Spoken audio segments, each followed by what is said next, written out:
Bible कहती है लौटो, तुम्हारे गुनाह मिटा दिए जाएं और खुदा के घर से तुम्हारे लिए खुशी के दिन आए। जब तुम उसकी आवाज सुनो अपने मनों को सख्त ना करो। बाइबल कहती है उद्धार का दिन आज है, जब तुम उसकी आवाज सुनो अपने मनों को सख्त ना करो। खुदा मन शीशे को माफ कर सकता है, अगर खुदा इस सामरी स्त्री को माफ कर सकता है, इसे अपनी सुसमाचार प्रचारिका बना सकता है, वो किसी को भी माफ कर सकता है।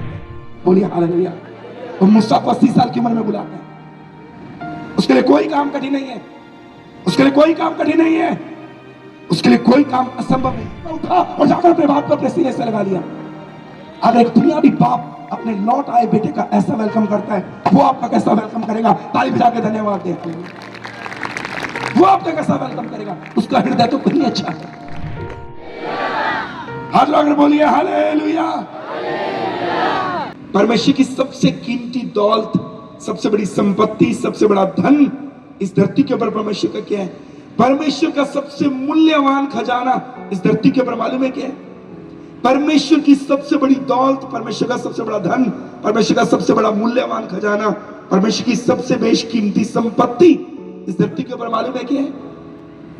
मैं और आप। मैं और आप परमेश्वर की सबसे बड़ी कीमती दौलत है। मुझसे और आपसे कीमती परमेश्वर के पास कोई खजाना नहीं है। इस धरती के ऊपर परमेश्वर का सबसे मूल्यवान खजाना, कीमती दौलत, परमेश्वर का धन, परमेश्वर की मूल्यवान संपत्ति अगर इस धरती पर कोई है तो मैं और आप है। और हमारी इतनी बड़ी कीमत है आप सोच भी नहीं सकते। ये जो अभी हमने गुड फ्राइडे मनाया ना, ये जो सलीब है ना, ये एक्सचेंज की जगह है, ये अदला बदली की जगह है। यहां पर कुछ दिया गया और यहां से कुछ लिया गया। एक्चुअल में बाइबल में लिखा जो कोई पाप करेगा वो मरेगा। वो हमारी जगह थी, वो हमारी सजाएं थी, वो हमारी कीमत थी, वो मुझे और आपको चुकानी थी सलीब के ऊपर। बाइबल में लिखा है जो लकड़ के ऊपर मरता है, काठ के ऊपर मरता है, वो श्रापित है। इसलिए यीशु लकड़ के ऊपर मरे, हमारे हिस्से के सारे श्रापों को ले लिया। वो मेरी और आपकी जगह थी, वो मेरी और आपकी जगह थी सलीब। लेकिन पिता ने मालूम है क्या किया? पिता ने एक अद्भुत काम किया। पिता ने एक अद्भुत काम यह किया, उसने अपने इकलौते पुत्र को, उसने अपने अति प्रिय पवित्र पुत्र को हमारे लिए सलीब के ऊपर त्याग दिया। इसलिए यीशु ने कहा 7 वचनों में से एक, हे पिता तूने मुझे क्यों छोड़ दिया?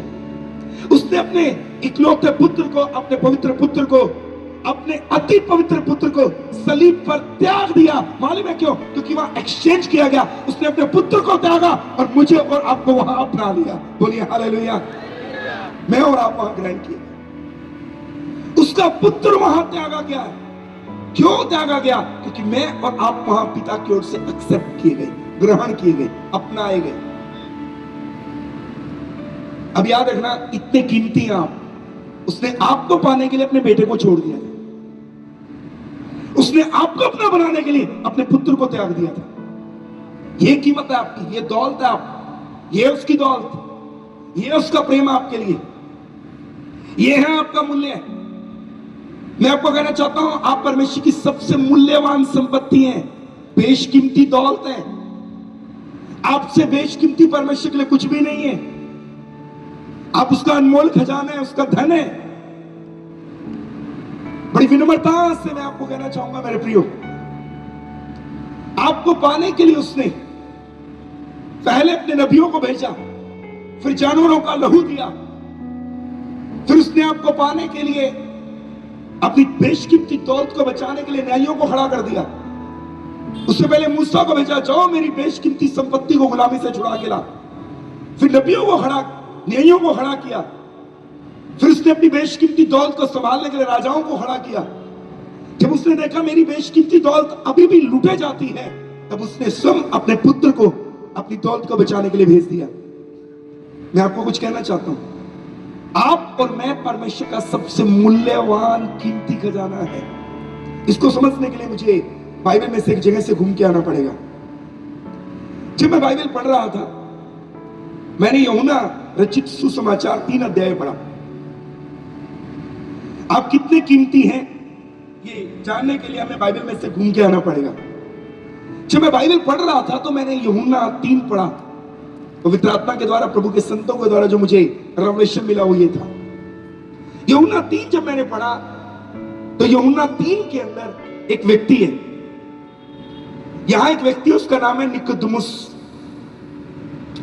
इसके अंदर कुछ खासियत है जो मैं आपके सामने रखना चाहता हूं। पहली बात, ये एक मेल पर्सन है। नंबर 2, ये यहूदी है। नंबर 3, ये रब्बी है। यहूदियों में इसे रब्बी कहा जाता है। यीशु ने कहा, क्या तू रब्बी होकर ये नहीं जानता? तो ये गुरु है। इस्राएलियों का गुरु होकर भी इन बातों को नहीं जानता। ये इस्राएलियों का गुरु था। नंबर 1, मेल पुरुष है। नंबर 2, यहूदी है। नंबर 3, ये यहूदियों में गुरु है। नंबर 4, एक फरीसी है, और ये फरीसियों के उस ग्रुप से आता है जिसे लताड़ा या लहू लोहान ग्रुप कहा जाता है। जब मैंने इसकी डीप स्टडी की तो मुझे पता चला ये नॉर्मल ग्रुप नहीं है। फरीसियों में बहुत से ग्रुप हैं, लेकिन ये जिस ग्रुप से आता है उसे लताड़ा या लहू लोहान नामक ग्रुप के रूप में जाना जाता है। ये वो फरीसी होते हैं, अगर ये बाजार में जा रहे हैं और सामने से इनकी पत्नी, बेटी या मां भी बाजार में इनको दिखाई दे जाए, ये भागकर पेड़ के पीछे चले जाएंगे, दीवार के पीछे चले जाएंगे। अगर पेड़ और दीवार नहीं है तो ये अपने मुंह के ऊपर ऐसे हाथ रख लेंगे, और जब वो स्त्री पास से निकल जाएगी तब अपना हाथ अपने मुंह से हटाएंगे। ये अपने आप को इतने पवित्र रखने वाले फरीसी हैं। पहली बात, एक मेल पुरुष है। दूसरी बात, यहूदी है। तीसरी बात, ये गुरु है यहूदियों का। चौथी बात, ये फरीसी है। पांचवी बात, चरित्र का बहुत ऊंचा है। बाजार में अपनी पत्नी, अपनी बेटी, अपनी मां को भी नहीं देखता। इतना ज्यादा अपने आप को पवित्र रखने वाला व्यक्ति है। चरित्र का बहुत अच्छा है। और आखिरी बात, इसका नाम बाइबल में है। इसका नाम बाइबल में है। लेकिन जैसे ही आप यूहन्ना 4 पढ़े, 3 के बाद 4 पढ़े, आपको इसके 100% उल्ट पढ़ने को मिलेगा। यूहन्ना 4 जब आप पढ़ते हैं तो यहां पर 4 की 1 में एक स्त्री है। नंबर 1, एक स्त्री है। नंबर 2, ये यहूदी नहीं है, सामरी है। सामरी लोग वो थे जब यहूदियों ने अन्य जातियों से शादी की, उससे जो बच्चे पैदा हुए सामरी कहते हैं। नंबर 1 यहूदी है, नंबर 2 सामरी है, और यहूदी सामरियों से कोई व्यवहार नहीं रखते थे। नंबर 3, इसका नाम बाइबल में नहीं है। नंबर 4, यीशु ने इसके पास कुएं के ऊपर बैठकर, इससे कुएं के तरफ जाकर बैठ गए। ये पानी भरने आया। यीशु ने कहा, पानी पिला मुझे। बोले, तू यहूदी होकर मुझ सामरी से पानी मांगता है? यीशु ने कहा, तुम मुझसे मांगती ना, मैं तुझे जीवन का वो जल देता जिसको पीने के बाद प्यास नहीं लगती। बोली, पिला देता कि मुझे पानी ना भरने आना पड़े। बोले, अपने पति को लेकर आ। बोली, है नहीं है। यीशु ने कहा, 5 कर चुके, जिसके साथ है वो भी तेरा नहीं है। चरित्र का कोई पता ही नहीं है, किधर को जा रहा है। नंबर 1 स्त्री है। नंबर 2 सामरी है। जात, क्योंकि यहूदी जात ऊपर मानी जाती थी उस समय, सामरी जात छोटी मानी जाती थी। नंबर 1 स्त्री है। नंबर 2 सामरी है।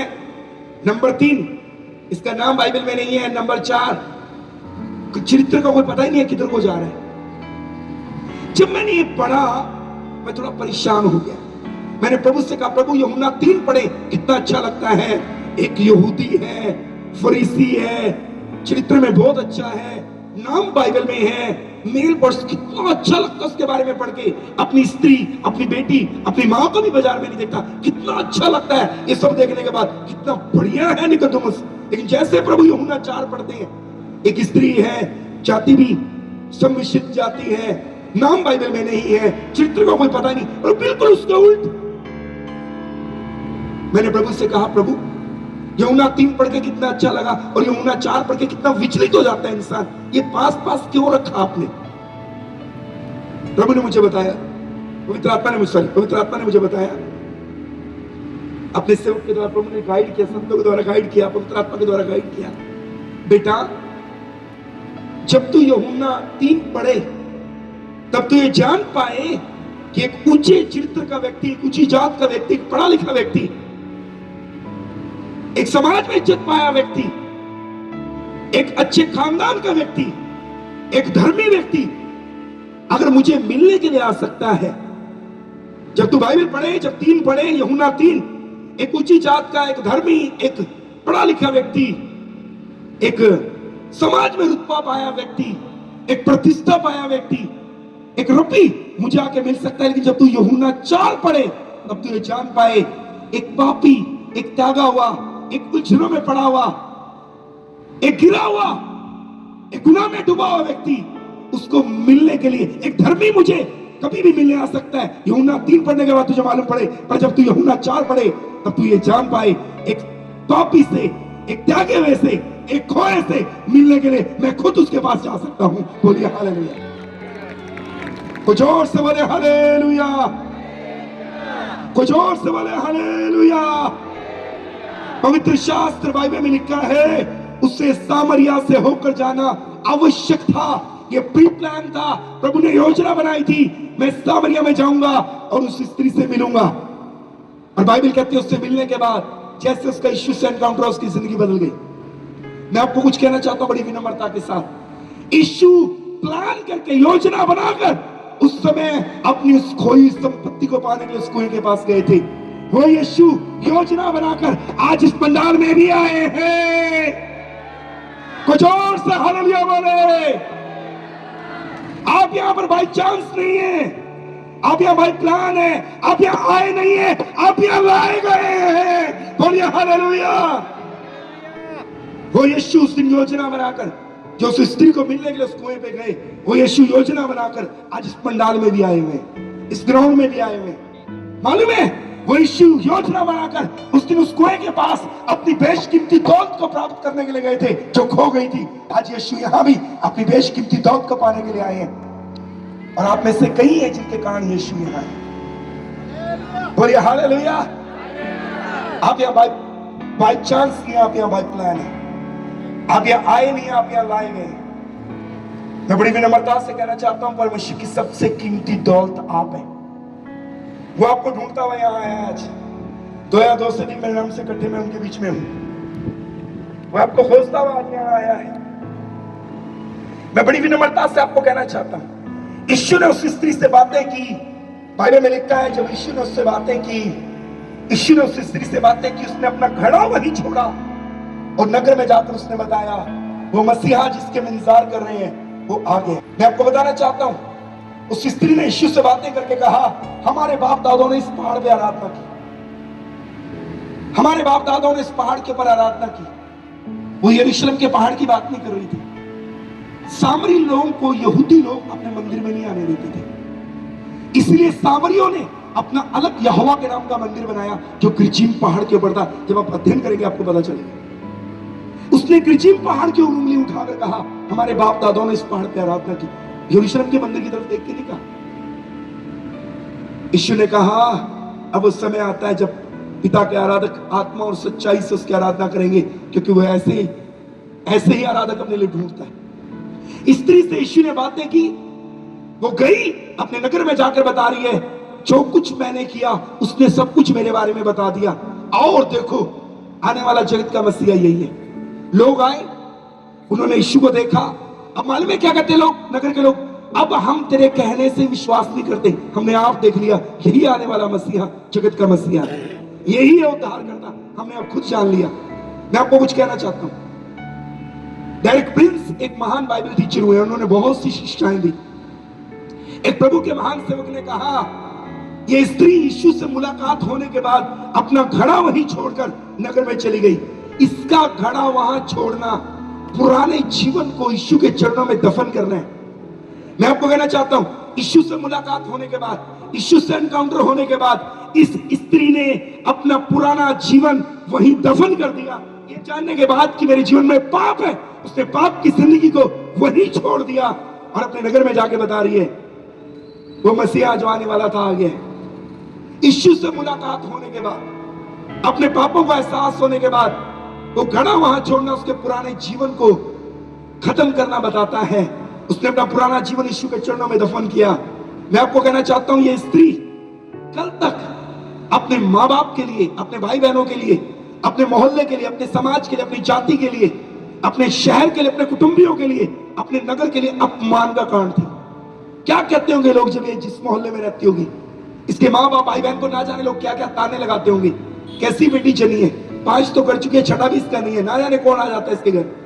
ये अपने मोहल्ले के लिए, अपने समाज के लिए, अपने माँ बाप के लिए, अपने नगर के लिए, अपनी जाति के लिए, अपने कुटुंबियों के लिए लज्जा, अपमान, शर्मिंदगी का कारण थी। लेकिन यीशु से मुलाकात होने के बाद, अपनी पुरानी जिंदगी यीशु के कदमों में दफन करने के बाद जब वे वापस लौट कर गई, ये जिनके लिए अनादर का, अपमान का, लज्जा का कारण थी, आज ये उन्हीं के लिए उद्धार का कारण बन गई, उन्हीं के लिए छुटकारे का कारण बन गई। बोलिए हालेलुया।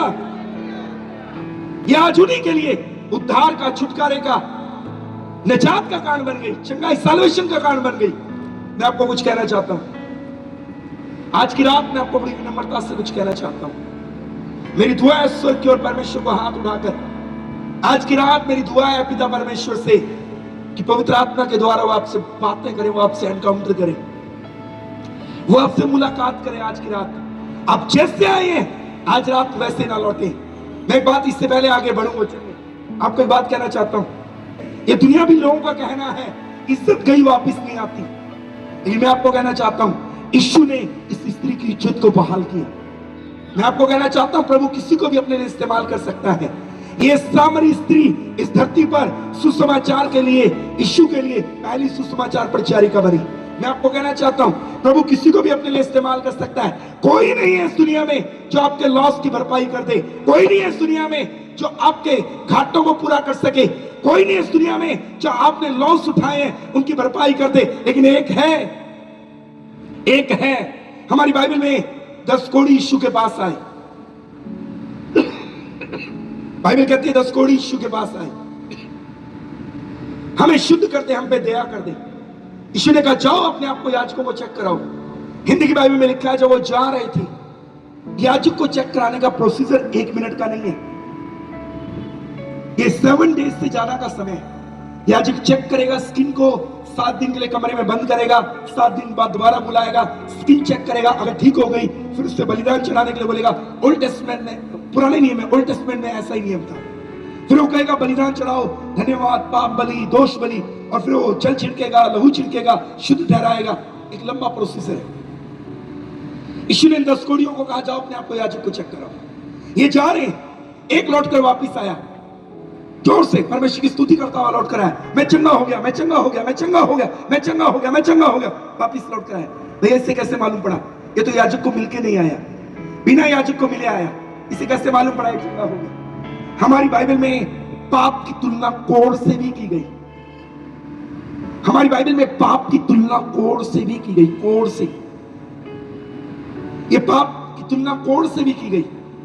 कोढ़ अलग अलग तरह का होता है। हमारे पंजाब में हमें मालूम पड़ा, एक बार एक व्यक्ति को कोढ़ हो गया, जब वह सुबह उठता था उसके बिस्तर के ऊपर से मांस इकट्ठा करते थे, उसका मांस गलगल के गिरता था। अलग अलग तरह के कोढ़ है। कोढ़ की एक बात और है, जिस व्यक्ति को कोढ़ हो जाता है उसकी स्किन के अंदर सेंसिटिविटी नहीं रहती, महसूस करने की ताकत खत्म हो जाती है। जिस व्यक्ति को कोढ़ होता है उसकी स्किन महसूस करना बंद कर देती है। मैं आपको बताना चाहता हूं पाप भी ऐसा ही है। जो व्यक्ति पाप में पड़ा होता है ना, उसे किसी के आंसू दिखाई नहीं देते। ना जाने सैकड़ों बहनों ने आकर के पिछले 27 साल में मुझे बताया, पास्टर जी मेरा पति एक गलत रिश्ते में है और उस रिश्ते के कारण उसे बच्चों के आंसू दिखाई नहीं देते, मेरे आंसू भी दिखाई नहीं देते। रात रात बैठकर मैं उसका इंतजार करती हूँ, आंसू बहाती रहती हूँ, उसे कोई परवाह नहीं। आएगा, कपड़े चेंज करेगा, खाना खाएगा और निकल जाएगा। पूछती हूँ कहां जा रहा है? बोलता जूता खाएगी क्या? पाप महसूस करने की ताकत खत्म कर देते हैं। हमारे इंडिया के अंदर एक लड़की को एक लड़के से प्यार हुआ, मैं उनका नाम नहीं लेना चाहता, हमारे देश की खबर है। एक लड़के को एक लड़की से प्यार हुआ, पिता एग्री नहीं था, लड़की पढ़ी लिखी थी, लड़का कम पढ़ा लिखा था। पिता ने कहा नहीं मैं एग्री नहीं हूं, किसी अच्छे लड़के से शादी करूंगा तेरी। पिता नहीं मानता, इसलिए एक दिन लड़की ने अपने लवर्स के साथ, अपने लवर के साथ, अपने प्रेमी के साथ एक प्लान किया, और प्लान करने के बाद उस लड़की ने अपने परिवार के प्रत्येक सदस्यों को खाने में कुछ मिला के दे दिया और सब बेहोश हो गए। खाने में कुछ मिला के दिया, सब बेहोश हो गए। तब कुल्हाड़ी लेकर इस लड़की ने अपनी फैमिली के हर मेंबर के सर को पकड़ा और इसके फ्रेंड ने, बॉयफ्रेंड ने हर एक की गर्दन काटी, छोटे बच्चे की भी, इसके भाई के छोटे बेटे की भी गर्दन काटी। मैं हैरान होता हूं कभी कभी 9 लोगों को उन्होंने उस रात मौत के घाट उतारा। कैसे एक बेटी अपने बाप की गर्दन को अपनी आंखों के सामने काट सकती है?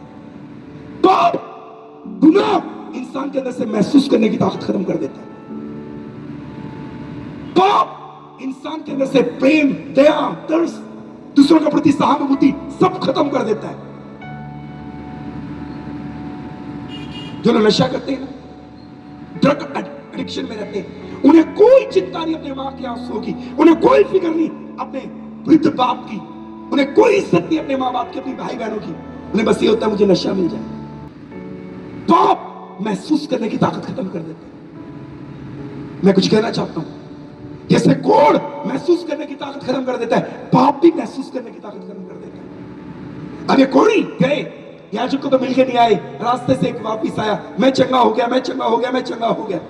इसे कैसे मालूम पड़ा मैं चंगा हो गया? एक्चुअल में हुआ क्या, जब ये जा रहा था ना, कोढ़ियों के हाथ ऐसे होते हैं, कोढ़ियों के हाथ ऐसे हो जाते हैं, कोढ़ खा जाता है, पाप सब कुछ खा जाता है। जैसे कोढ़ खा जाता है इंसान को, पाप भी सब कुछ खा जाता है। पाप आपका अभिषेक खा जाता है, पाप आपकी सेवकाई खा जाता है, पाप आपके दान प्रदान खा जाता है, पाप आपकी चंगाई खा जाएगा, पाप आपका बिजनेस खा जाएगा, पाप आपके मन की शांति खा जाएगा, पाप आपके घर का मेल मिलाप खा जाएगा। कोढ़ खा जाता है, छोटा कर देता है। बाइबल में कोढ़ की तुलना पाप से की गई। पाप भी इंसान के जीवन से सब कुछ खा जाता है। लेकिन ये यीशु के पास आए, यीशु को पुकारा, यीशु ने कहा याजक को चेक कराओ। याजक को बिना मिले वापस लौट कर आए, मैं चंगा हो गया, मैं चंगा हो गया। इससे कैसे पता चला मैं चंगा हो गया? एक्चुअल में कोढ़ है, कोढ़ी के हाथ ऐसे हैं। जब यीशु को मिलकर याजक के पास जा रहे थे, जाते जाते इन्होंने देखा हमारे हाथ निकलकर बाहर आ गए, पूरे हो गए। इन्होंने कहा मैं चंगा हो गया, मैं चंगा हो गया। याद रखना, पाप के कारण आपने अपने जीवन में कुछ भी क्यों ना गवा दिया, यीशु को पुकारिए, वो सब कुछ वापस लौट आएगा। बोलिए हालेलुया। वो आपका अभिषेक, आपका दान वरदान, आपकी सामर्थ, आपकी सेवकाई, आपकी चंगाई, आपका घराना, आपका बिजनेस सब वापस लौट आएगा। उसके पास आ जाओ, वो आपको क्षमा करेगा, फिर से आपको बिल्ड करेगा। बोलिए हालेलुया। वो फिर से आपको बनाएगा। मेरे प्रियो, ये जो 2 दिन की मीटिंग रखी, मैं इसलिए नहीं आया कि आप मेरा प्रचार सुनकर जोर जोर से तालियां बजाएं। अगर ये मीटिंग में किसी व्यक्ति ने प्रभु को अपना जीवन नहीं दिया, कोई बदला नहीं, तो मीटिंग एंटरटेनमेंट था, मीटिंग प्रे मीटिंग नहीं थी। रॉबर्ट बिली ग्राहम ने कहा धरती का सबसे बड़ा चमत्कार एक पापी का मन फिराना है। आज की रात में आपको कहना चाहता हूं, गुनाह करने के कारण आपने कुछ भी गवा दिया, मेरा यीशु उसकी भरपाई कर सकता है। कोई नहीं कर सकता, पर मेरा यीशु कर सकता है। बोलिए हालेलुया। वो आपको रिस्टोर कर सकता है। हमारी बाइबल में एक व्यक्ति है, 2 इतिहास 33 अध्याय में उसका वर्णन है, अपने घर जाके पढ़िएगा।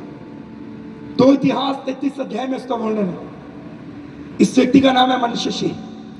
अगर आप बाइबल को ध्यान से पढ़ें, इसने परमेश्वर के मंदिर में अपनी मूर्ति खड़ी की, चाटोना करता, तंत्र मंत्र विद्या को मानता, अपने खुद के बच्चों को दूसरे देवता के लिए आग में जला दिया। प्रभु ने मना किया था, ये इजरायली है, यहूदी है, इसने वो काम किया जो प्रभु ने मना किया। बाइबल में नहीं लिखा, लेकिन बाइबल स्कॉलर्स ऐसा कहते हैं, गूगल सर्च करेंगे तो आ जाएगा। बाइबल के विद्वान कहते हैं कि इसने यशायाह नबी को आरे से काट दिया। बिब्लिकल स्कॉलर्स कहते हैं मनश्शे ने यशायाह नबी को आरे से टुकड़े टुकड़े कर दिया। एक सिरे से लेकर दूसरे सिरे तक यरूशलेम की गलियों को इसने निर्दोष के खून से रंग दिया। एक सिरे से लेकर दूसरे सिरे तक पूरे यरूशलेम को इसने निर्दोषों के खून से गलियों को रंग दिया। सारी बुराइयां करता, खुद भटक गया, सारी इजरायली प्रजा को भटका दिया, यहूदी प्रजा को भटका दिया। परमेश्वर ने अपने नबियों के द्वारा बातें की, नहीं माना, नबियों को मरवाता रहा। अंत में खुदा को गुस्सा आया, उसने सेनापतियों से, पड़ोसी सेनापतियों से चढ़ाई करवाई। वो इसकी नाक में नकेल डालकर इसको बेड़ियों से जकड़कर यरूशलेम की गलियों से बेइज्जत करके लेके गए। सोचकर देखिए, जब इसे बेड़ियों से जकड़कर नाक में नकेल डालकर तो दुश्मन लेके जा रहा था इस राजा को, जिन गलियों से निकल रहा था, जिनके बच्चों को इसने मारा, जिनके पर अत्याचार किए, वो कहते होंगे सही बदला मिला इसको। कितनी बेइज्जती हुई इसकी। बाइबल में लिखा है ये जेल खाने में गया, उस जेल खाने के अंदर इसने परमेश्वर के आगे दीन होकर अपने पितरों के परमेश्वर को पुकारा, बाइबल के परमेश्वर को पुकारा, प्रभु के आगे दीन हुआ, रोया, माफी मांगी, प्रभु को पुकारा, उससे प्रार्थना की, प्रभु से माफ कर दे, मुझ पे दया कर। हिंदी की बाइबल में लिखा परमेश्वर ने एक बड़ा काम किया, उससे जेल खाने से बाहर निकाला और दोबारा यरूशलेम में पहुंचाकर उसके सिंहासन के ऊपर बिठा दिया। मैं आपको बताना चाहता हूं, ये मनुष्य की घटना बाइबल में पढ़ने के बाद मुझे पता चला, प्रभु किसी को कहीं से भी बाहर निकाल सकता है, किसी भी पाप को माफ कर सकता है, किसी को भी रिस्टोर कर सकता है। आपने गुनाह कितने भी क्यों ना किए हो, एक बार आकर यीशु के आगे मान लीजिए, और गुनाह के कारण कुछ भी क्यों ना गवा दिया हो, एक बार यीशु के पास आ जाइए। कोई नहीं कर सकता, लेकिन मेरा यीशु आपके हर लॉस की भरपाई कर सकता है। बोलिए हालेलुया, अरे जोर से बोलिए हालेलुया, उच्च आवाज से बोलिए हालेलुया। यीशु नासरी के नाम की, उसके लिए कोई काम कठिन नहीं, उसके लिए कोई काम कठिन नहीं है। वो असंभव को संभव करने वाला, ना उम्मीद में उम्मीद पैदा करने वाला है। कोई नहीं कर सकता, पर मेरा यीशु भरपाई कर सकता है। ये स्त्री, सोचिए क्या इज्जत होगी इसकी समाज में। कल तक अपने माँ बाप के लिए, अपने भाई बहनों के लिए, अपने समाज के लिए, अपने रिश्तेदारों के लिए, अपने नगर के लिए, अपने पड़ोसियों के लिए लज्जा, अपमान, निरादर का कारण थी। पर यीशु को पहचानने के बाद, यीशु को मानने के बाद, अपनी पुरानी जिंदगी यीशु के चरणों में दफन करने के बाद, आज ये उसी मोहल्ले के लिए, उसी नगर के लिए, उसी नगर के लोगों के लिए, अपने माँ बाप भाई बहन के लिए, उसी समाज के लिए उद्धार, आशीष और छुटकारे का कारण बन गई। अगर प्रभु इसकी इज्जत को बहाल कर सकता है, अगर प्रभु इसे रिस्टोर कर सकता है, अगर प्रभु मनुष्य को रिस्टोर कर सकता है, अगर प्रभु उस कोड़ी को रिस्टोर कर सकता है, तो न्यूज़ पंजाब से मेरे पास आपके लिए आज रात आपकी बारी है। हालेलुया, जोर से बोलिए हालेलुया, हालेलुया। चुनाव आपका है। आज की रात आप यूं ही चले जाते हैं या अपना पुराना जीवन यही यीशु के चरणों में दफन करते हैं। अगर आप पुरानी जिंदगी को आज यहां छोड़कर जाएंगे, कल की सुबह आपके लिए एक नई सुबह होगी। कल की सुबह आपके लिए एक नई सुबह होगी।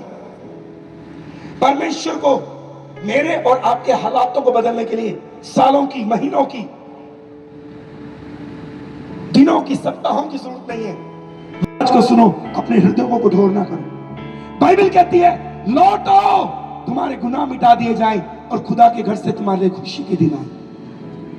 अगर कोई व्यक्ति यहां ऐसा है जो किसी भी गुनाह में, किसी भी पाप में, किसी भी अशुद्धता में है, आज की रात ये सभा उसके लिए है।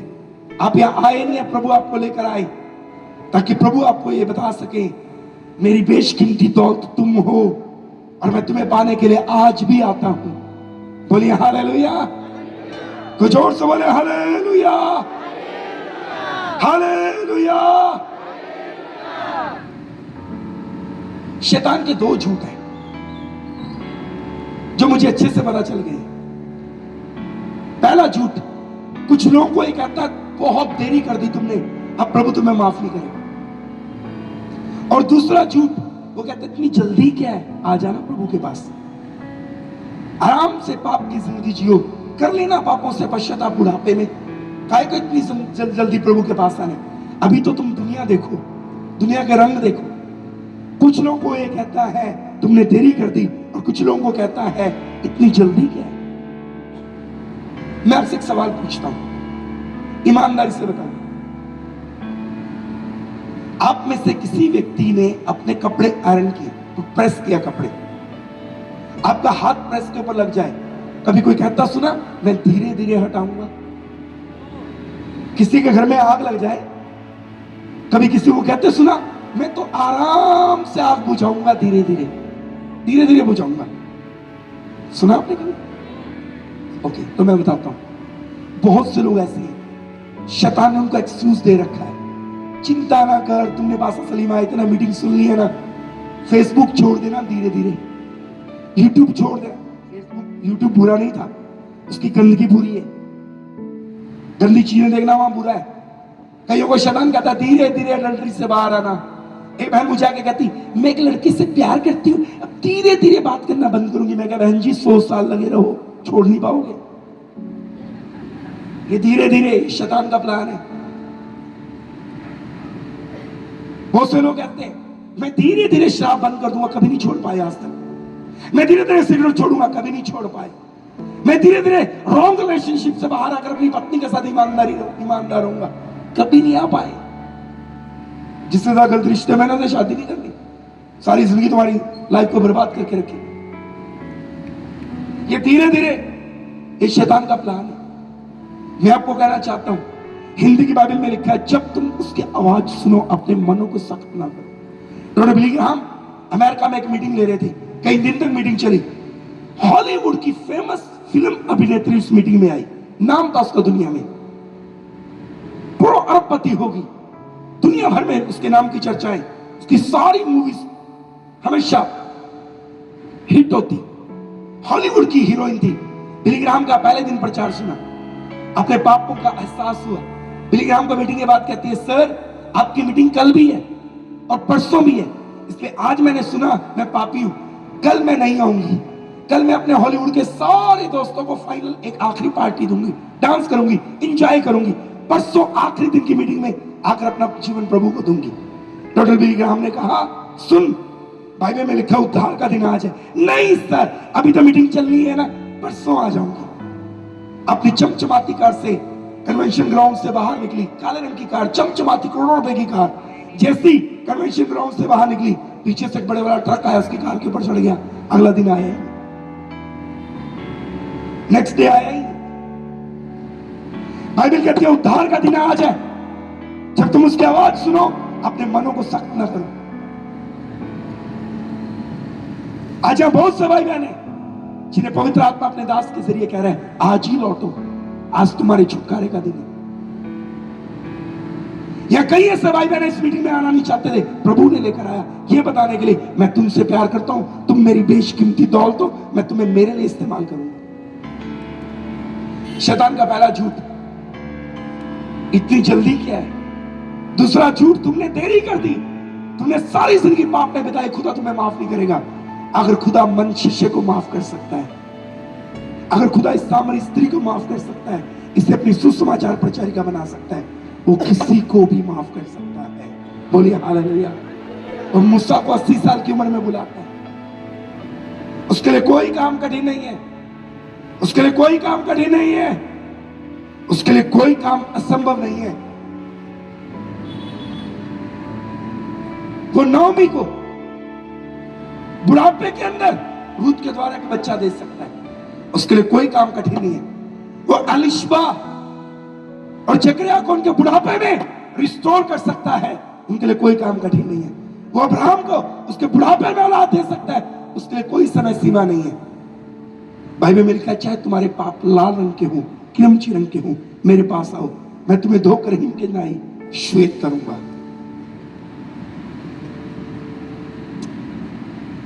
वो आपकी इंतजार कर रहे हैं, वो आपकी इंतजार कर रहे हैं। एक घटना मुझे याद आती है, डॉक्टर बिली ग्राहम ने बताई, एक सत्य घटना है जो डॉक्टर बिली ग्राहम ने बताई। एक देश में एक लड़का था, उसके पिता बहुत अमीर थे, उससे बुरे कामों से रोकते थे। एक दिन पिता के घर से जाने के बाद उसने सारी ज्वेलरी अपने घर से निकाली, पैसे निकाले और भाग गया अपने बाप से दूर, किसी और शहर में जाकर सब कुछ उड़ा दिया, पाप में, गंदगी में सब पैसा बर्बाद कर दिया। वहां उससे किसी का मर्डर हो गया, उसे जेल में जाना पड़ा। जेल में उसने यीशु के बारे में सुना, अपना जीवन यीशु को दिया, अपने पापों से पश्चाताप किया। जेलर ने उसके बदले हुए जीवन को देखा। कुछ सालों के बाद जेलर ने गवर्नमेंट को चिट्ठी लिखी, इसका व्यवहार बदल गया है, ये अच्छा इंसान बन गया, ये औरों को गलती पाप करने से रोकता है, ये बहुत अच्छे, इसकी सजा कम की जाए। गवर्नमेंट ने उसकी सजा कम की। एक दिन आया, उसके चिट्ठी भी इस पे लिखा था, इस दिन आप जेल से रिहा कर दिए जाएंगे। वो चिट्ठी पढ़ने के बाद उसने एक चिट्ठी अपने पिता को लिखी, पिताजी मैंने आपके दिल को तोड़ा, गलतियां की हैं, आपको चोटिल किया, आपको अपमानित किया, आपकी आज्ञा में नहीं रहा, मैं गलती के कारण जेल में था, जेल में मेरी सजा कम की गई, इस दिन मैं आजाद होऊंगा। मैंने अपनी ट्रेन की टिकट बुक करवाई है, लेकिन ट्रेन की टिकट मैंने हमारे शहर से अगले शहर की करवाई है। अगर ये चिट्ठी आपको मिले और आप मुझे माफ कर दें मेरी गलतियों के लिए, तो स्टेशन के ऊपर जो हमारे शहर का स्टेशन है, एक पीले रंग का झंडा लगा देना। मैं अपने शहर में जब ट्रेन आएगी, मेरे शहर में, मैं नीचे देखूंगा, अगर वो झंडा वहां मुझे दिखाई दिया, वो जगह बताई उसने, उस जगह पे लगाना। अगर वहां मुझे पीले रंग का झंडा दिखाई दिया, मैं घर आ जाऊंगा। नहीं तो मेरी टिकट अगले सिटी की है, मैं दोबारा कभी नहीं आऊंगा। मुझे मालूम पड़ेगा आपने मुझे माफ नहीं किया। वो दिन आया, जेल से छूटा, एक सत्य घटना है। जेल से छूटा, ट्रेन में बैठा, इसके सामने एक लड़का था, इसने उसको अपनी सारी कहानी बताई। मैंने कैसे पाप किए, जेल में चला गया, अब मैंने प्रभु को अपना जीवन दे दिया। मेरे पापा को मैंने चिट्ठी लिखी है। जैसे वो ट्रेन शहर में एंटर होने लगी, इसके दिल की धड़कन तेज होने लगी। जैसे स्टेशन आने लगा, इसके हाथ पांव कांपने लगे। इसकी हिम्मत नहीं हुई नीचे जाकर झंडा देख कर आए। इसने अपने दोस्त से कहा, जाके देख के आना। जो ट्रेन में इसका दोस्त बना था, पीले रंग का झंडा लगा, इसका दोस्त गया, उस जगह इसने बताई, उस जगह को देखकर वापस आया, इसके कंधे पे हाथ रख के कहता है, कोई एक पीले रंग का झंडा नहीं है। इसका दिल टूट गया। ये ट्रेन में सीट से नीचे आया, घुटनों के बल आया और बिलक बिलक कर अपने मुंह पे हाथ रख के रोने लगा और कहने लगा, मुझे पता था मेरा बाप सख्त दिल का है, मुझे कभी माफ नहीं करेगा। मैं कितना भी माफी मांगू, वो मुझे माफ नहीं करेगा। तब इसके दोस्त ने इसके कंधे पे हाथ रख के बोला, मैं देख कर आया हूं वहां कोई एक पीले रंग का झंडा नहीं है, पर मैं देख कर आया हूं पुलिस पूरे रेलवे स्टेशन के ऊपर पीले रंग की झंडियां लगी है। एक पेड़ है, उसके ऊपर पीले रंग के कपड़े टंगे हुए हैं। एक बूढ़े व्यक्ति को मैंने देखा, उसने पीले रंग की टोपी, पीले रंग की जैकेट, पीले रंग की पैंट, पीले रंग के जूते पहने हुए हैं और पीले रंग के 2 रुमाल लेकर वो ऐसे ऐसे हिला रहा है। ये लड़का उठा और जाकर अपने बाप को अपने सीने से लगा लिया। अगर एक दुनियावी बाप अपने लौट आए बेटे का ऐसा वेलकम करता है, वो आपका कैसा वेलकम करेगा? ताली बजा के धन्यवाद दे। वो आपका कैसा वेलकम करेगा? उसका हृदय तो कहीं अच्छा है। आपने कुछ भी किया अपने जीवन में, आज की रात प्रभु के पास आए। बाइबल में लिखा है, पाप की मजदूरी मृत्यु है, लेकिन प्रभु यीशु मसीह में हमें अनंत जीवन दिया गया। नीति वचन कहती है, जो कोई अपने पाप को मान लेता है, उसको छोड़ता है, परमेश्वर उसके ऊपर दया करता है। आज की रात आपके लिए उद्धार की रात है। आज की रात प्रभु आपसे बात करना चाहता है। मैं आत्मा में महसूस कर सकता हूं, यहाँ कई ऐसे भाई बहन हैं जिनके पास भविष्यवाणी का वरदान था, चंगाई का वरदान था। प्रभु ने अपनी सेवा के लिए बुलाया था उनको। गुनाह में पड़ने के कारण उन्होंने अपना अभिषेक गवा दिया, अपनी सेवकाई गवा दी, अपना अमाइंटिंग गवाया, अपनी सेवकाई गवाई, अपना मस्सा गवाया, अपनी बुलाहट गवा दी। आज की रात प्रभु बुला रहा है। प्रभु कहता है, आज भी मेरे पास तुम्हारे लिए वही योजना है। मैं तुम्हें अपने लिए इस्तेमाल कर सकता हूं, मैं तुम्हें खड़ा कर सकता हूं। जिन लोगों के सामने आप आना, आप अपमानित किए गए, आपका अनादर हुआ, आप लज्जित किए गए, आपको नीचा दिखाया गया, आपकी गलतियों के कारण जहां जहां आपने अपमान सहा, वचन में लिखा तुम्हारे अनादर के बदले तुम्हें दुगना आदर मिलेगा। प्रभु उन्हीं लोगों के सामने आपको खड़ा करेगा। बोलिए हालेलुया। अरे जोर से बोलिए हालेलुया। हाथ लगाकर बोलिए हालेलुया।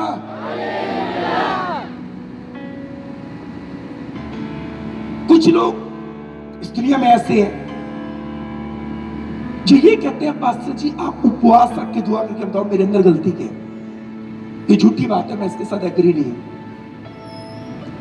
हमारी बाइबल में लूका रचित सुसमाचार 15 अध्याय है।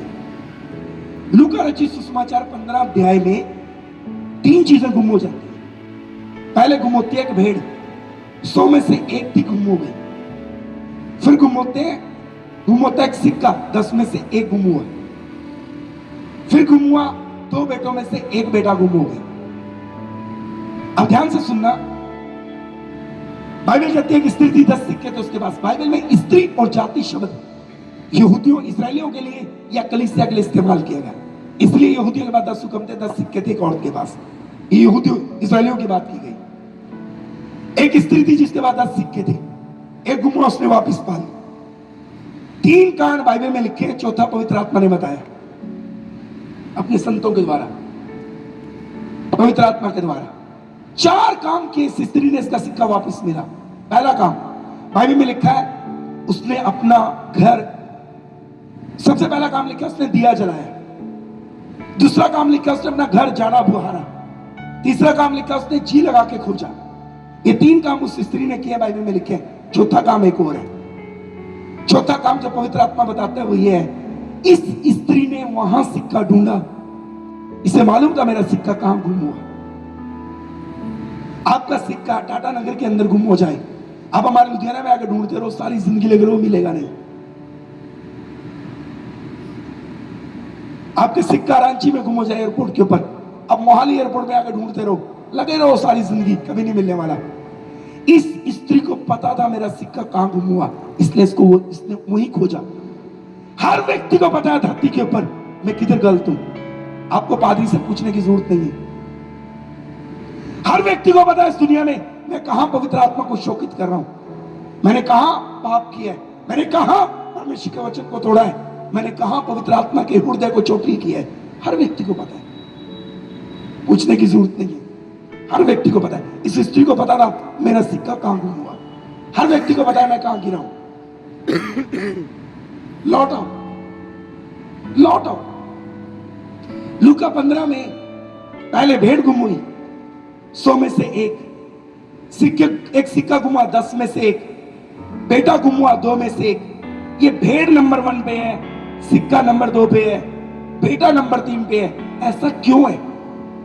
बाइबल की सीक्वेंस गिनती में भी प्रकाशन होती है। बिब्लिकल न्यूमरोलॉजी ये कहती है 1 नंबर खुदा के लिए, 2 गवाह को दिखाता है, 3 पिता पुत्र पवित्र आत्मा है, 4 दिशाएं हैं, उत्तर पूर्व पश्चिम दक्षिण, 5 तरह की सेवकाई बाइबल में है, 6 अंक खुदा, 6 अंक मनुष्य का है, 7 अंक खुदा का है सिद्ध अंक, 8 अनुग्रह को दिखाता है, 9 फल 9 वरदान है, 10 आज्ञाएं, 12 नंबर अथॉरिटी है, इसलिए यीशु के 12 चेले थे, इस्राएल के 12 गोत्र थे। 12 नंबर अधिकार को दिखाता है, 40 अंक बदलाव को दिखाता है। पूरी बाइबल में जहां 40 अंक आया उसके बाद एक चेंज आया। ओके, अब पूरी बातें तो आज नहीं बताऊंगा, फिर आगे एक समय के लिए भी छोड़ देते हैं। अब सिक्का नंबर, भेड़ नंबर 1 पे है, सिक्का नंबर 2 पे है, बेटा नंबर 3 पे है। सुनिए, 100 में से 1 सिक्का गुम हुआ, नुकसान 1%।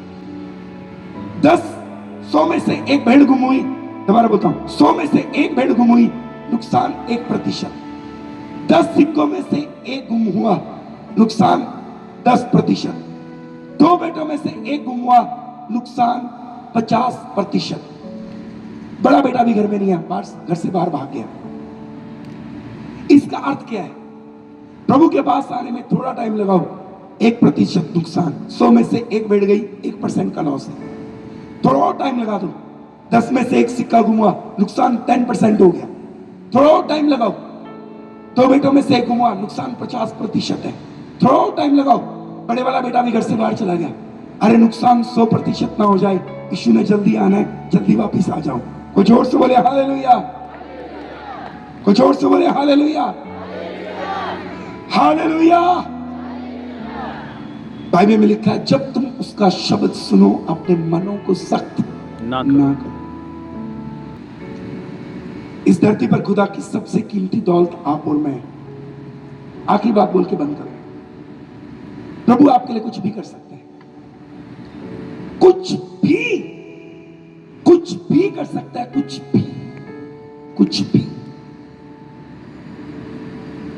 इजिप्ट में एक पहाड़ है जिसे मूविंग माउंटेन कहते हैं, चलने वाला पहाड़, घूमने वाला पहाड़। इजिप्ट के राजा ने कुछ लोगों को पकड़ा, जेल में डाल दिया, जो प्रभु को मानते थे। पादरियों को पकड़ा, जेल में डाल दिया। एक पादरी पहाड़ के ऊपर प्रार्थना करता था, उसको पकड़ा, जेल में डालने लगा। राजा उस पादरी को कहता है, सुन, ये तुम ना यीशु का इतना प्रचार करते क्यों? पादरी ने कहा राजा को, हमारा प्रभु अंधे की आंख खोलता, लंगड़े को चलाता, पापों को क्षमा करता, दुष्ट आत्मा के चक्रों को आजाद करता, मुर्दों को जिंदा करता, पहाड़ों को हटाता। राजा कहता क्या? बोले पहाड़ों को हटाता। बोले परखा जाएगा। ये जो मेरे महल के सामने पहाड़ है ना, 3 इंच सरकना चाहिए। 7 दिन का टाइम देता हूं तुझे, जा, तुझे जेल में नहीं डालता। अपनी मंडली के साथ दुआ कर ले अपने प्रभु से। अगर वो कुछ इंच भी सरक गया ना, मैं तुम्हारे सारे लोगों को बाहर निकाल दूंगा, तुम्हें जेल से आजाद कर दूंगा। अगर नहीं सरका, परखा जाएगा। तुमने कहा ना हमारा प्रभु पहाड़ को हटाता है, नहीं पहाड़ हटा तो तुम्हारी गर्दन अलग कर दूंगा। पादरी साहब गए अपनी मंडली के साथ, 7 दिन तक उपवास की प्रार्थना करते रहे, एक इंच भी पहाड़ नहीं हटा। शाम का समय हुआ, राजा तलवार लेकर आ रहा है। पादरी साहब ने देखा राजा आ रहा है। पादरी साहब ने प्रभु से कहा, प्रभु मैं मरने से नहीं डरता, पर इस राजा को कैसे पता चले कि तू जिंदा है, हटा देना पहाड़। तभी पहाड़ सरकना शुरू हो गया। उस सरकते सरकते आधा किलोमीटर दूर चला गया, फिर और आधा किलोमीटर दूर, फिर और आधा किलोमीटर दूर, 2.5 किलोमीटर दूर से जहां चला गया। राजा के मंत्री इसको कहने लगे, सुन ये पहाड़ उधर क्यों आ रहा है जिधर तेरा महल है, थोड़ा रोक ला किसको, ये तो तेरे महल की तरफ आ रहा है। अब राजा ने पादरी को कहा इसको रोक। पादरी कहता मैं बहुत थक गया हूं, किसी और को बुला ले। मेरी बाइबल में चलाने के लिए बोला, रोकने के लिए कोई मेथड नहीं है। अरे बोला रोक। तब प्रभु के दास ने कहा, प्रभु इसको पता चलना चाहिए, चलाता भी तू है रोकता भी तू है, रोक दे इसको। पहाड़ रुक गया। हिस्ट्री बताती है, इजिप्ट की हिस्ट्री बताती है, वो पहाड़ अपनी जगह से लगभग 3 किलोमीटर दूर आ गया अपने बेस से। प्रभु आपके लिए कुछ भी करने को तैयार है, क्योंकि आप उसकी बेशकीमती दौलत हो, आप उसकी मूल्यवान संपत्ति हो, आप उसका बेशकीमती खजाना हो। आपको बचाने के लिए उसने अपने पुत्र को दे दिया, अपने पुत्र को त्यागा ताकि वो आपको पा सके। आप उसका बेशकीमती खजाना हो, उसका मूल्यवान धन हो। वो आपको लेने के लिए आज रात यहां भी आया है। आए अपनी आंखों को बंद करें।